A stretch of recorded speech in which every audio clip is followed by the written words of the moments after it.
Hello అండి, నమస్తే. ఈరోజు నూజివీడు మామిడికాయలు తీసుకొచ్చి పార్సిల్ ఆఫీస్కి వెళ్ళి వేస్తున్నామండి. మామిడికాయలు మా బంధువులు బెంగళూరులో ఉన్నారు. ఇట్లా కాటన్ బాక్సులు తీసుకొచ్చి ఆ బాక్సుల్లో మామిడికాయలు సర్దుతూ అది లేరుగా వరిగడ్డ వేసి బాక్స్ మొత్తము క్లోజ్ చేసేయాలండి. అలా క్లోజ్ చేసేస్తే 2-3 రోజులకే కాయలన్నీ కూడా చక్కగా పండిపోతాయండి. నూజివీడి రసాలు అంటే నెంబర్ 1 అండి.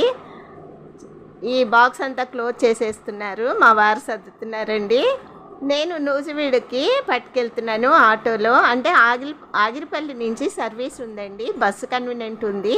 నేను సర్వీస్ ఆటోలో బస్ స్టాండ్కి వెళ్ళిపోతానండి. బస్ స్టాండ్లో బుకింగ్ చేస్తే డైరెక్ట్ బెంగళూరు బస్సులు నూజివీడు నుంచి ఉన్నాయండి. ఈరోజు ఉదయం బుక్ చేశాను, అది రేపు మన్నాడు బెంగళూరుకి చేరిపోతాయండి. ఇదేనండి మా బంధువులకి పంపిస్తున్నాము.